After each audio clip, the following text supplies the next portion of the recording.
की कुठेही काहीही डोकं लावतात लोक. तसं आहे. म्हणजे हा. राम, कृष्ण, असं हरी काही. हे एकच परमात्म तत्व आहे. ते हो. इडापिंगला होतील कसे? किंवा सुषमना तरी होतील कसे?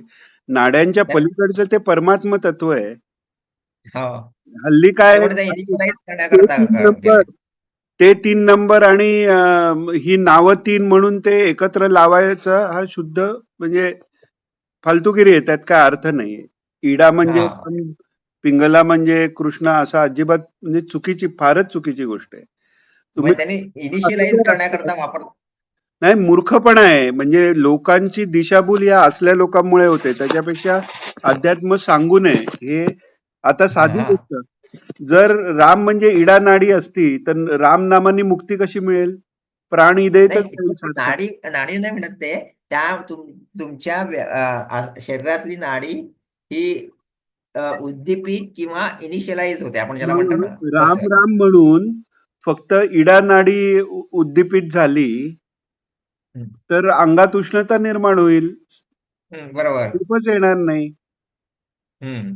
म्हणजे ही लोक म्हणजे हे स्वतः अर्धज्ञानाने लोकांचा पण हे करतात ना तशी हां, आणि तशी हे म्हणजे ज्ञानेश्वर मंदिरामध्ये एका कीर्तनकाराने त्यांच्या सप्ताहामध्ये सांगताना मी तिथे नेमका होतो, म्हणून आणि मला वाटलं आत्ता ही ही आठवलं.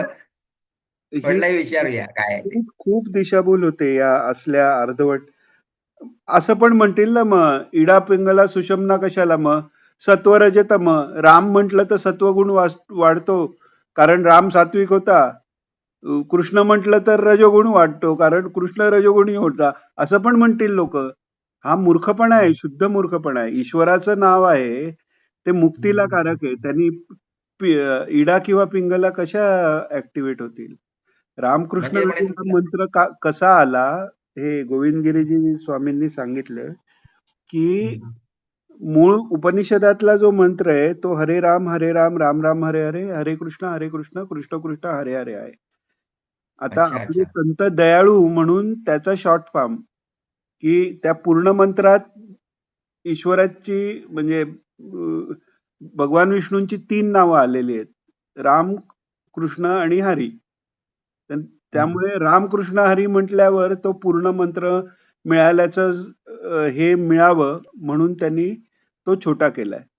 तसंच इस्कॉनवाल्यांनी काय केलं, उपनिषद मंत्र जो आहे, ते गौड संप्रदायात त्यांनी कसं केलं, वेदोक्त जो मंत्र आहे उपनिषदातला, तो स्त्रियांना म्हणता येणार नाही. ज्यांची मुंज झाले नाहीये त्यांना म्हणता येणार नाही. म्हणजे हरे राम हरे कृष्ण कृष्ण कृष्ण म्हणून हरे ते हरे. ते सुरुवात हरे कृष्ण कृष्ण कृष्ण हरे हरे हरे राम राम राम हरे हरे असं हे करतात. पण हे मुख्य ही 3 नावं घेऊन ते पुढे जातात. प्रत्येक नावाचाही अर्थ आहे. रा म्हणजे पूर्ण अंधकार त्याचा नाहीसा करणारा हा राम किंवा राम हा आनंद, ज्याच्यात कोणीही रमेल असा तो राम आणि हं. सर्वांचं अंतःकरणाचं कर्षण करणारा तो कृष्ण आणि हरी म्हणजे हं. सर्व दोषाचं किंवा आपलं हरे. आत्मावरचा जो सगळा अध्यास आहे त्याचं